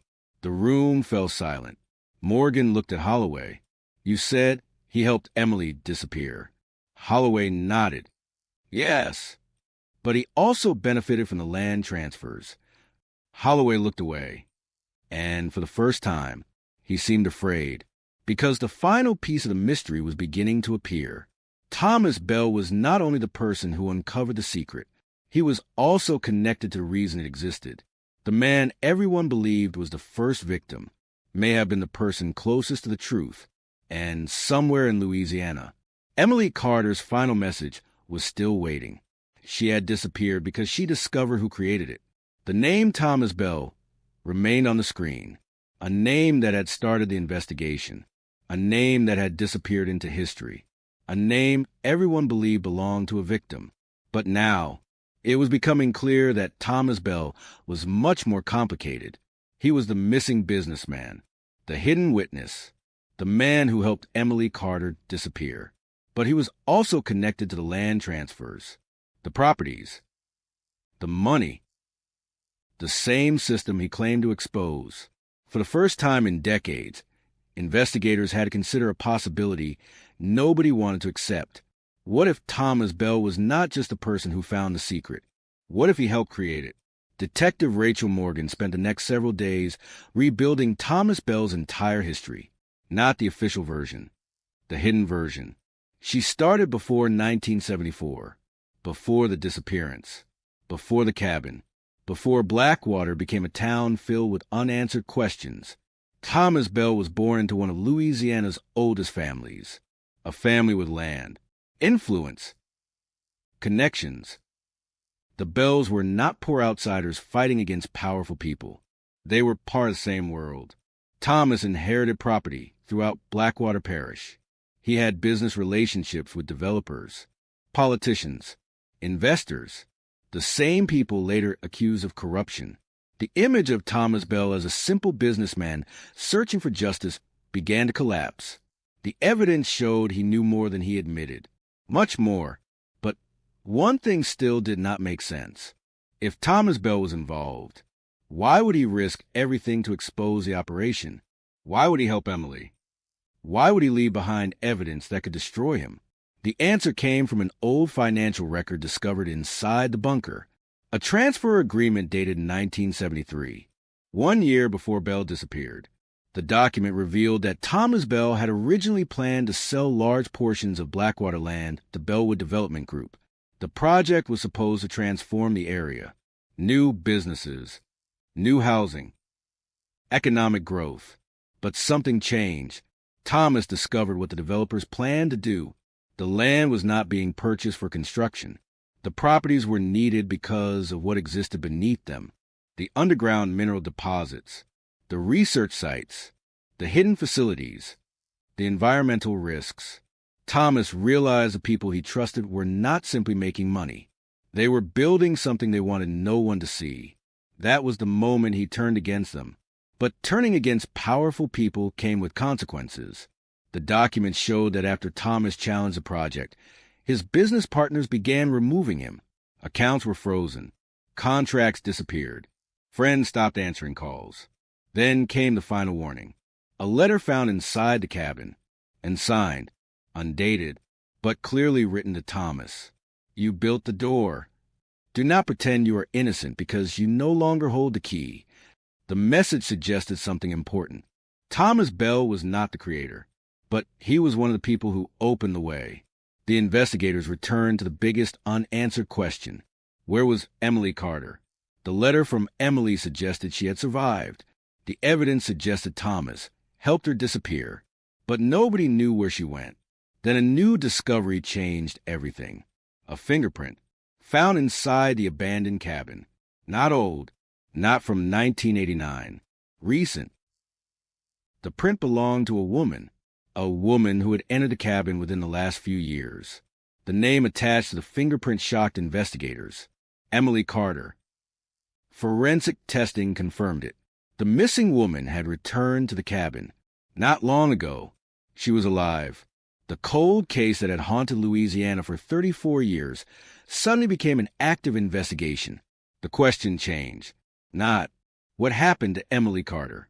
But, why did Emily Carter return? Investigators searched for any recent sightings. Medical records, property records, travel information, everything. Then they found something unexpected. A small rural clinic near the Louisiana border. A patient had visited several times over the last decade, a woman using a different name. But her medical history contained one unusual detail, a childhood injury. The same injury Emily Carter had documented after a bicycle accident at age 12. The patient name, Elena Ward. Morgan stared at the file. A fake name. A hidden identity. But the evidence was overwhelming. Emily Carter was alive, and she had been living only a few hours away. The investigators located the address connected to Elena Ward, a small house surrounded by trees. No neighbors nearby, no public records, no social media. The perfect place for someone who wanted to disappear. Morgan and her team arrived before sunrise. They expected resistance. They expected someone running. Instead, the door opened. A woman stood there, older, gray hair, different from the 19-year-old girl in the old photographs, but the eyes were the same. Rachel Morgan knew immediately. Emily Carter? The woman did not answer. She simply looked at the investigators, then at the folder in Morgan's hand. The old photograph, the cabin evidence, the missing case file. Finally, she whispered, "You found it." The words were not surprised. They were almost relieved. Inside the house, Emily revealed the truth. She had been waiting, not hiding, waiting. She explained that she knew one day someone would discover the cabin. Someone would find the evidence. Someone would finally understand. But she could not return earlier because the people who caused everything were still watching. Morgan asked, "Who?" Emily looked toward the window. The same people who were watching in 1989. She explained that after disappearing, she changed identities, moved constantly, never stayed anywhere too long. But she continued collecting information, evidence, names, documents. She had spent decades building the case from the outside. Then Morgan asked a question everyone needed answered. What happened the night you disappeared? Emily looked down. For a moment, she said nothing. Then she began. On August 17th, 1989, she met Thomas Bell at the cabin. He gave her the documents, the photographs, the evidence. But before she could leave, someone arrived. Someone they never expected. Someone who knew exactly where they were. Emily said she recognized the person immediately because it was someone she trusted. Someone who had helped her investigation. someone who knew about every step she took. Morgan already knew the answer before Emily said the name. Marcus Reed. The room went silent. Emily explained. Reed was not the person who wanted her dead, but he was the person who made the biggest mistake. He believed he could control the situation. He believed he could protect everyone by hiding the truth. But that night, his decision changed everything. Because Marcus Reed did not come to save Emily. He came to take the evidence. And the person who sent him was the one person nobody suspected, the person who had spent decades pretending to search for the truth. Emily looked directly at Morgan. The real reason I disappeared. She paused. That was because Marcus Reed told me to run. The confession changed everything. For 34 years, Marcus Reed was remembered as a detective who never gave up, the investigator who carried Emily Carter's photograph long after everyone else stopped searching, the man who kept the cold case alive. But according to Emily, he was also the reason she disappeared.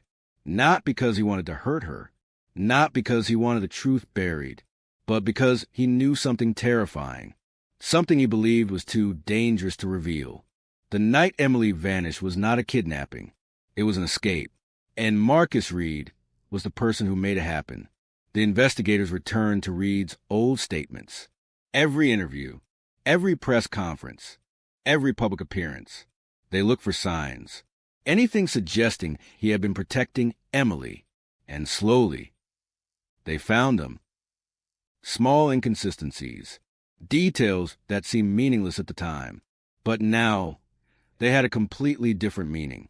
In 1989, Reed said he searched the eastern woods after Emily's car was discovered, but records showed his patrol vehicle was logged near the western wetlands, the same area where the cabin was located.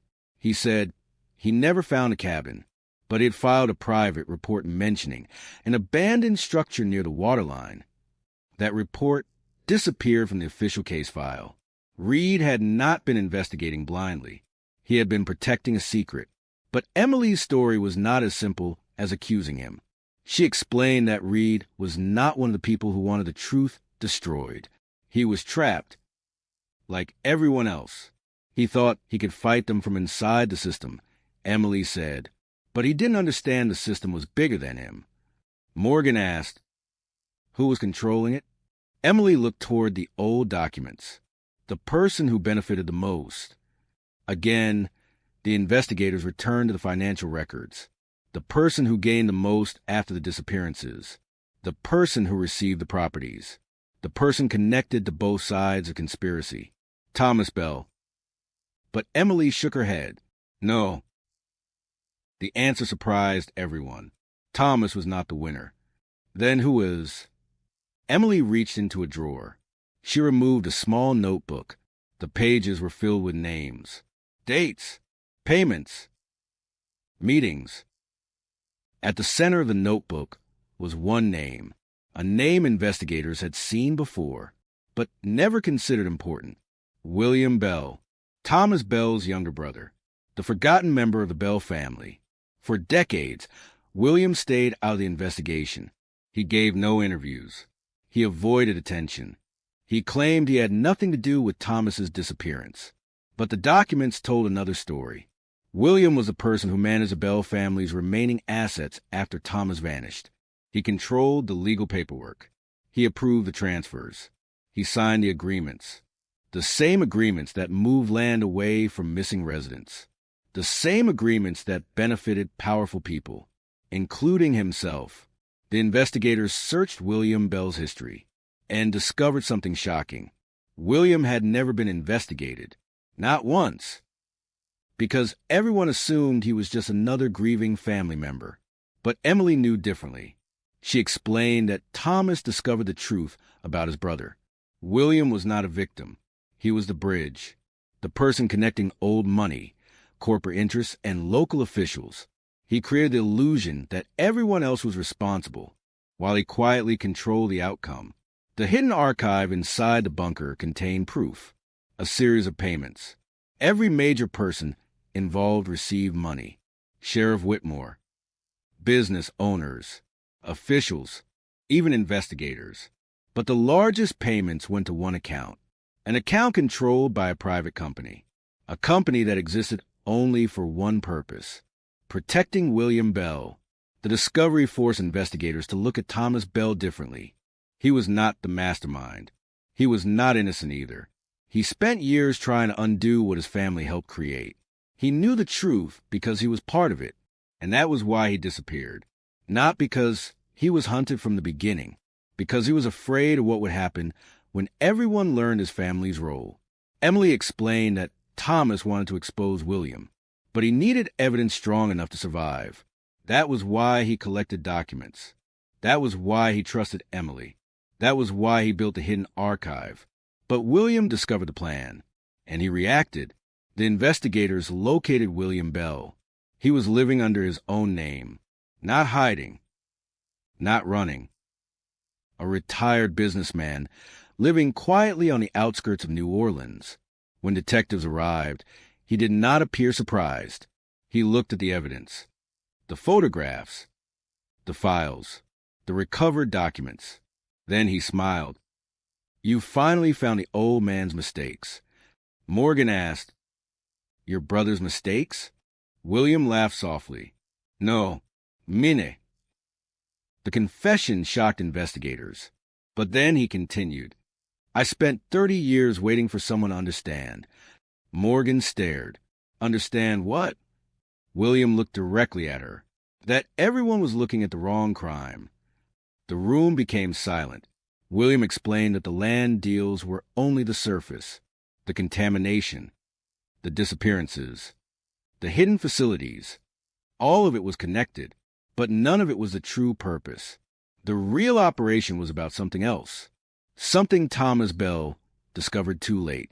William reached into a drawer. He removed a folder. Old, damaged, marked with a symbol investigators recognized, the same symbol from the hidden archive. Inside was a document from 1972, a project proposal. The title, Blackwater Initiative. The first line read, "The objective is not resource extraction. The objective is population control through economic dependency." Morgan stopped reading.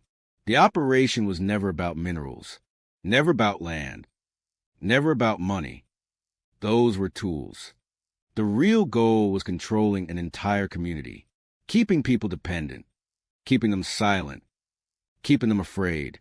William explained that Blackwater had been used as a testing ground, a place to study how much influence a small community could be controlled, jobs controlled, property controlled, information controlled, fear controlled. And the people involved were willing to do anything to protect the experiment, including making people disappear. The final document in the folder contained one last name, a person who created the Blackwater Initiative, a person who started everything. Not Thomas Bell, not William, not Whitmore. Someone outside Louisiana, someone with government connections, someone who was still alive. The name was Dr. Eleanor Voss, and beneath her name was a handwritten note from Thomas Bell. If Emily finds this, she will understand why I couldn't tell her everything. Because the person who created Blackwater is still creating others. The investigation had started as a missing person case. Then it became a corruption investigation. Then a conspiracy. Now it had become something much larger. Because Blackwater was not the end. It was the beginning. And somewhere beyond Louisiana, someone else was still protecting the same secret. The name Dr. Eleanor Voss changed the investigation from a local mystery into something much larger. For decades, everyone believed Blackwater Parish was the center of the story. The swamp, the missing people, the hidden cabin, the abandoned properties. But the documents found inside William Bell's folder suggested something different. Blackwater was only one chapter, one experiment, one location in a much bigger plan. And the person who designed it all was not hiding in Louisiana. Dr. Eleanor Voss had spent years building a reputation as a researcher, a specialist in social behavior, a consultant for government programs, a person known for studying communities under economic pressure. Her published work focused on human decision-making, how people reacted during crises, how communities changed when resources became limited. Her research appeared harmless, academic, professional. But the Blackwater documents revealed a darker purpose. Behind the public research was a private operation, an operation designed to test control. The investigators searched every record connected to Voss. At first, they found almost nothing. She had disappeared from public life in the late 1990s. No interviews, no conferences, no publications, no social presence. It was as if she had erased herself. But then Morgan discovered something. Dr. Voss had not disappeared. She had simply changed roles. She stopped appearing as a researcher and started appearing as an advisor. Private organizations, consulting groups, government contractors, the same type of organizations connected to Blackwater. The investigation team traced her movements. The pattern was clear. Every few years, Voss appeared near communities experiencing sudden economic changes, factory closures, land disputes, environmental issues, public conflicts, places where people became vulnerable, places where influence could be tested. The evidence suggested Blackwater was not unique. It was a model, a blueprint. The investigators now had to answer a terrifying question. How many other towns had experienced the same thing? Before they could investigate further, a new message arrived. No sender. No number. Only a photograph. The image showed Emily Carter standing outside the abandoned cabin. But the photograph was recent. Not from 1989. Not from the investigation. The timestamp showed it had been taken 3 weeks earlier. Someone had been watching Emily. Someone knew she had returned. Morgan immediately contacted Emily. But Emily was gone. Her house was empty. No signs of struggle. No broken doors. No evidence of a forced entry. She had disappeared exactly the way she had 34 years earlier. Quietly, carefully, almost intentionally. But this time, she left something behind. A notebook placed on the kitchen table. Inside was a message. I knew this would happen. They always come back when the truth gets close. The first time I disappeared, I ran. This time, I am leading them somewhere. The final page contained coordinates. A location in northern Louisiana. An abandoned research facility. The same type of facility mentioned in the Blackwater Initiative documents. Morgan assembled a team immediately. They knew this could be a trap. But Emily had spent decades preparing for this moment. She would not leave clues without a reason. The facility stood in the middle of nowhere, a forgotten building surrounded by trees. The official records claimed it closed in 1994. But when investigators entered, they discovered the facility had not been abandoned. The power was still running. The security system still worked. Someone had been using it recently. Inside, they found hundreds of files. Not about Blackwater. About other towns. Other communities. Other operations. The same patterns repeated. Property transfers. Missing witnesses. Economic pressure. Controlled information. Morgan realized the truth. Blackwater was not a conspiracy. It was a system. The investigators searched deeper into the facility. Then they found a room labeled Subject Archive. Inside were files containing personal information. Families, residents, community leaders, people monitored for decades. And among those files was Emily Carter. Her file was different, much larger, more detailed. The first entry was dated before she was born. Morgan stared at the page. Emily was not chosen because she discovered the secret. She was chosen because of who she was, her family, her connections, her history. The operation had been watching the Carter family for generations. Then they found another file, marked Thomas Bell Final Status. The document explained what happened after 1989. Thomas did not die. He continued collecting evidence. He continued moving between locations. He continued trying to expose a network. But in 2001, he disappeared again, this time permanently. The official explanation was unknown, but the file contained one final note. Morgan read the sentence repeatedly because it explained everything. Everyone involved had made the same mistake. They believed exposing the truth was enough. But the people behind the operation were not afraid of information. They were afraid of losing control. The final room inside the facility contained a computer. One file remained unlocked, created only days earlier. The title, Blackwater Endgame. Morgan opened it. The first page contained a photograph, not of Emily, not of Thomas, not of the old investigators. A photograph of a current meeting. People sitting around a table, planning, still operating, still active. The date on the image, 2 weeks earlier. The operation had survived. Then the second page appeared, a list of names, current participants, people still involved. The first name shocked investigators, former officials, business leaders, private contractors, but the last name on the list stopped everyone because it belonged to someone standing beside them, someone who had helped reopen the case, someone who had provided information, someone who claimed to want justice. The name, Rachel Morgan. The detective stared at the screen. No. Nobody answered. The file continued. Subject Morgan was selected after previous investigators failed.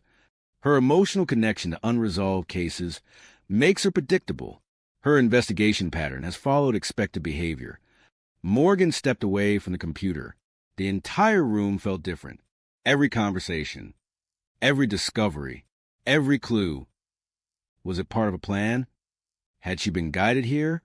The team began questioning everything. Then the computer displayed one final message. Not a document, not a report, a live transmission, a camera activated.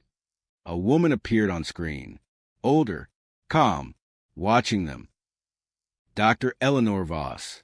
After decades hidden from public view, she was finally speaking. You found the archive. Morgan stared at the screen. Where is Emily? Voss smiled. Closer than you think. The screen flickered. Then Voss said the sentence that revealed the final layer of the mystery. Detective Morgan, you were never investigating Blackwater. A pause. You were completing it. The transmission ended, and in the silence that followed, Morgan realized the most terrifying possibility.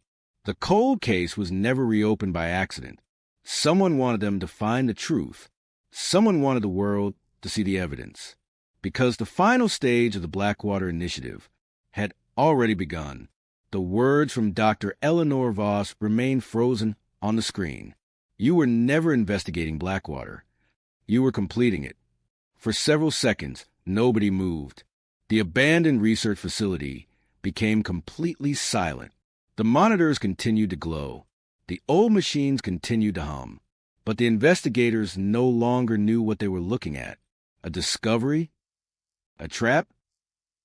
Or the final stage of a plan that had started decades earlier? Detective Rachel Morgan stared at the empty screen. Every decision, every clue, every unexpected breakthrough suddenly felt different. The hidden cabin, the missing files, the anonymous messages, the return of Emily Carter. Had they found the truth, or had someone guided them toward it? The investigation team immediately disconnected the computer system. They secured every document, every file, every piece of evidence. But one thing bothered Morgan more than anything: the list. Her name was on the list before she ever opened facility. Someone knew she would come. Someone predicted her actions. The question was impossible to ignore. How? Morgan returned to the beginning, the first discovery, the abandoned cabin, the envelope, the message. She reviewed every step. Then she noticed something, a detail everyone had missed. The cabin was not discovered randomly. The storm that exposed it had been predicted months earlier. The investigation team believed they found the cabin because nature revealed it, but the documents showed something else. The land around the cabin had been quietly cleared before the storm. trees removed, access paths restored. Someone prepared the location. Someone wanted the cabin found. The entire discovery was staged. But why? Morgan looked at the evidence.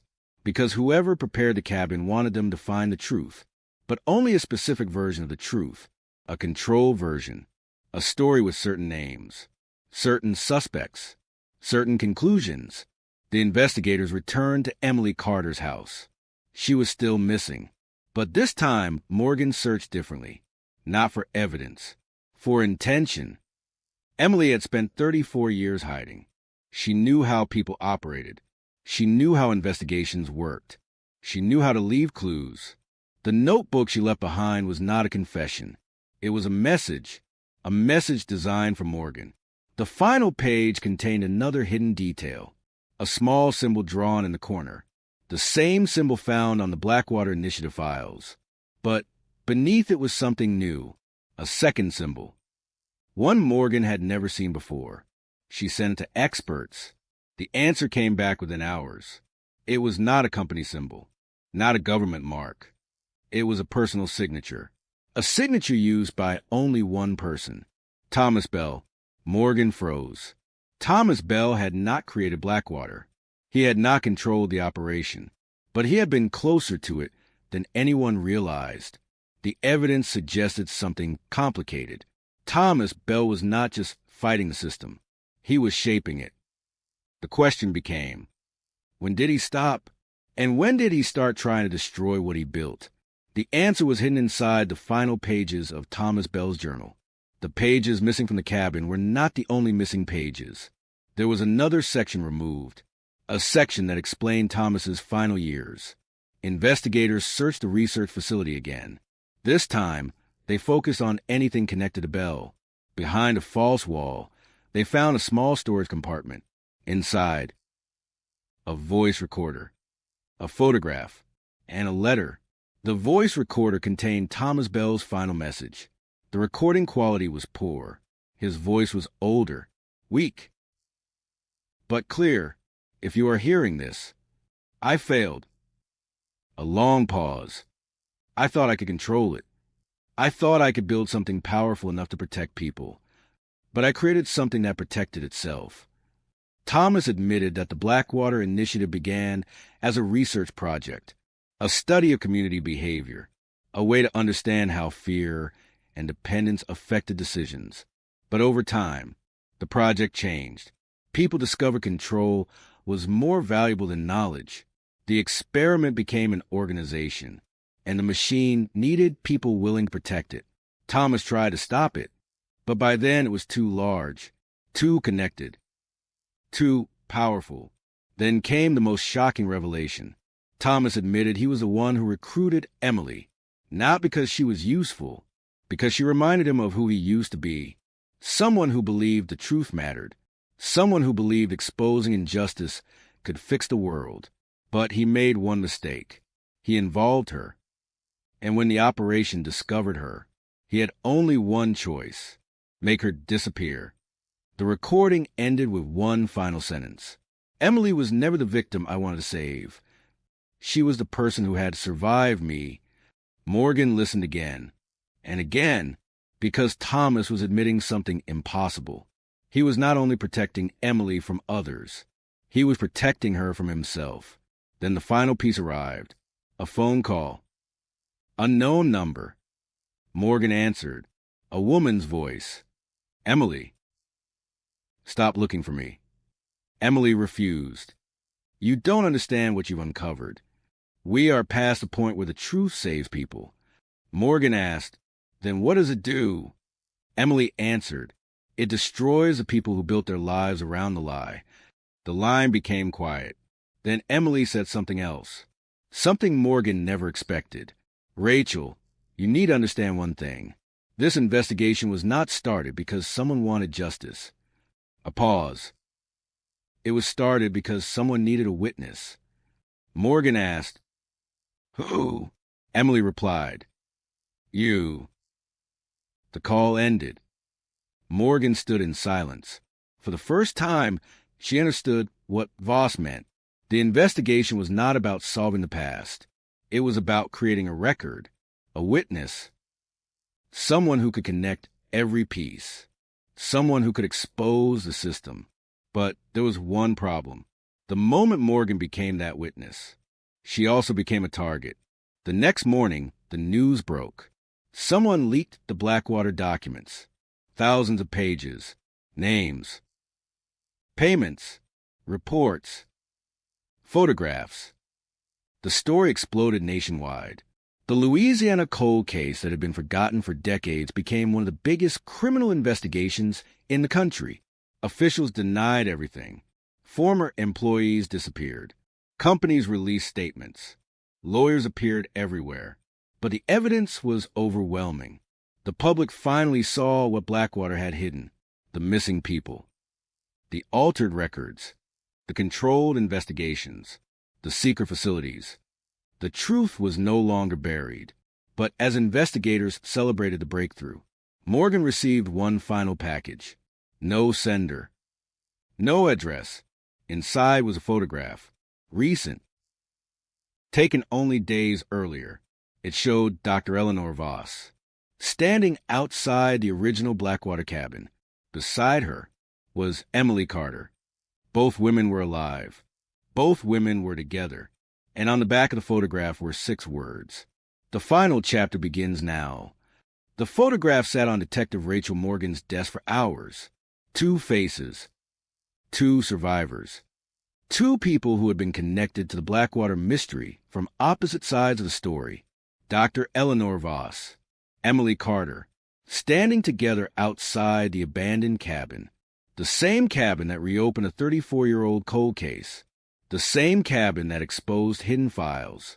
The same cabin that revealed a secret powerful people spent decades trying to bury. But the photograph created one final question. Why were they together? For months, investigators believed Eleanor Voss was the architect of Blackwater, the person who designed the system, the person who turned a small Louisiana community into an experiment. But the photograph suggested something else. Emily was not hunting Voss. She was meeting her. And that meant the story was still incomplete.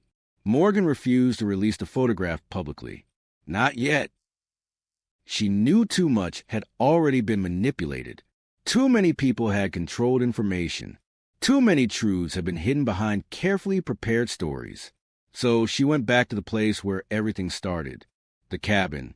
This time, she entered alone. The wooden walls remained damaged. The old table remained in the center of the room, the same place where Emily's final clue had waited. But Morgan was no longer searching for evidence. She was searching for answers. She found them beneath the floor. Another hidden compartment, another message. But this time, the handwriting was not Emily's. It was Eleanor Voss's. The letter was dated 1989, the same year Emily disappeared. The first sentence immediately changed everything. I did not create Blackwater. Morgan continued reading. I inherited it. The letter explained that the Blackwater Initiative existed before Voss became involved. She did not design the original operation. She was brought in years later.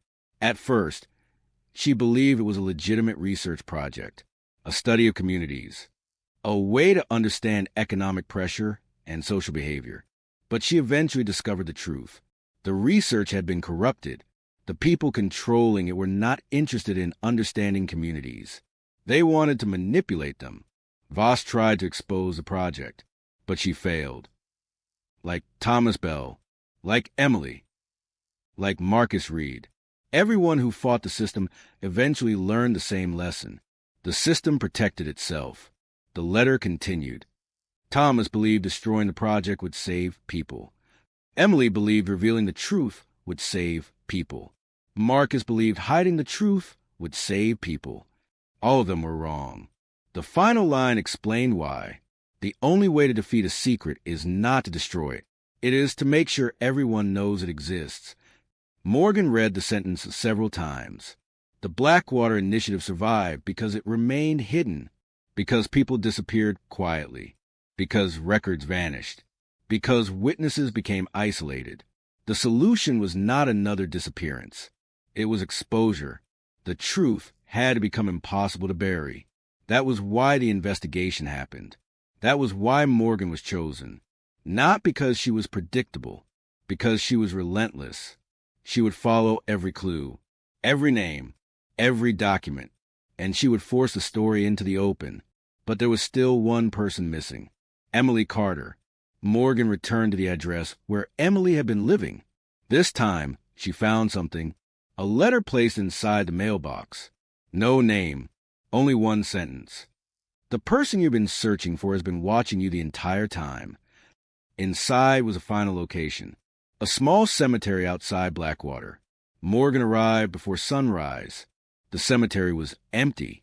Fog covered the ground. At the center stood an old grave. The name on the stone, Thomas Bell. But Morgan knew Thomas Bell had never been buried there. The grave was a symbol, a place where the world believed the story ended. Behind the stone was another message, a small metal container. Inside was Thomas Bell's final recording. His voice was older than before, tired, but peaceful. If this recording is found, then Emily succeeded. She made them look. She made them ask questions. She made them remember. Thomas explained that he knew he would never be able to undo everything. Too many lives had been damaged. Too many people had suffered. But he believed one thing. Truth had a way of surviving, even when people tried to bury it, even when evidence disappeared, even when witnesses vanished. The recording ended with Thomas saying, "The greatest mistake they made was believing fear lasts forever." The final investigation report was released 6 months later. The Blackwater case became one of the largest historical corruption investigations in Louisiana. Several officials faced charges. Companies connected to the land operations were investigated. Thousands of records were recovered. Families finally received answers about missing relatives. But some questions remained, because not everyone involved was found. Not every secret was uncovered. Dr. Eleanor Voss disappeared again. Emily Carter disappeared again. Neither woman was ever located. Some believe they escaped. Some believe they continued investigating. Some believe they were still watching from somewhere beyond the reach of the law. Detective Rachel Morgan never publicly revealed everything she knew.